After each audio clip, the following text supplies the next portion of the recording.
Hello guys, welcome. This is Mohammad Rafi Sheikh. Today in this video, I will be showing you on how to request SOAP UI XML within the script through RFW and get the response back within our script and verify the result. So basically what we are going to do, we will be configuring one SOAP client and then calling that SOAP request as in like we will do in SOAP UI.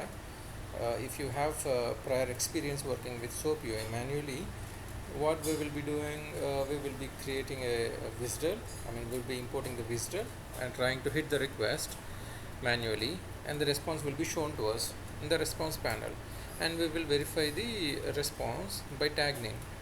So here our scenario would be, we will save some request XML in one of the script, and then we will point that source request XML in our script to run.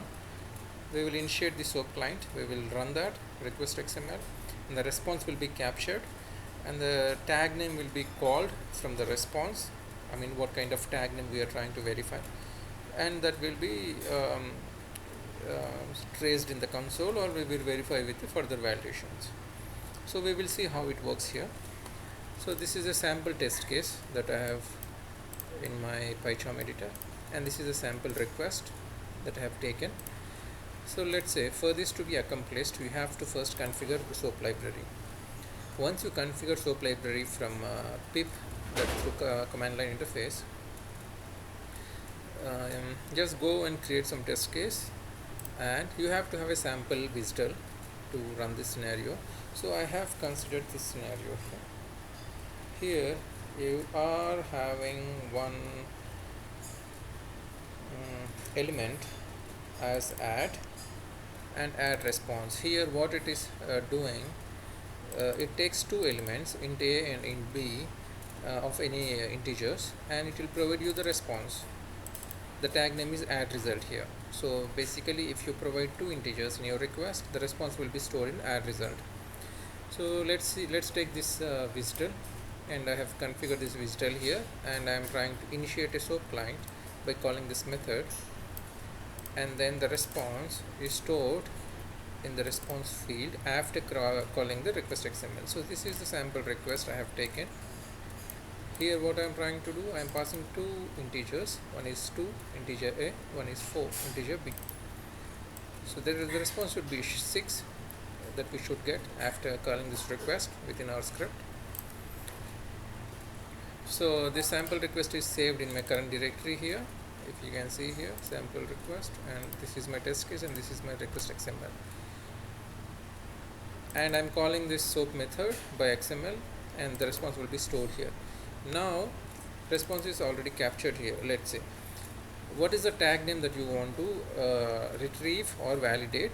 It's up to you from the response. So I need add result because my tag name is add result here. That will be stored, the calculation would be derived to here, and the response, from the response I am calling add result get data from XML by tag method.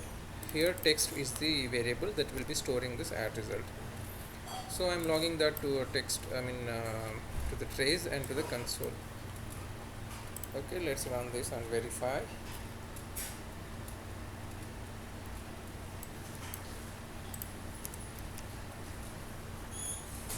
See, here I am calling this test case SOAP UI get request, and it gave me 6.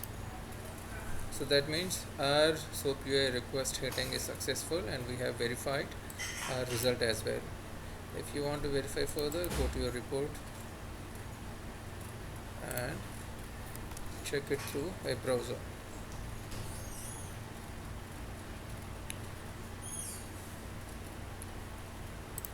My report has been opened here.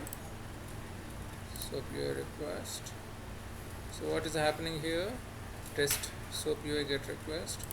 It called the WSDL, connected. Available operations are add, subtract, multiple, and divide. See, we are trying to perform this add operation from this WSDL, and then this is the SOAP method with XML that we're trying to call. We got the response for this web service as this one, and we are storing this into a response field, that is a variable here. And further, get data from XML by tag. Here we are trying to take the add result tag. If you can see here, 6 is stored into the text variable. Now log test is printing 6 and log to console is printing console. So that's pretty much here, and I will show you some configurations that you have to do for this. Go and check your settings for this project. You should have imported SOAP library, okay, this one. Otherwise this script will not run and it will give you some exceptions or warnings or error messages.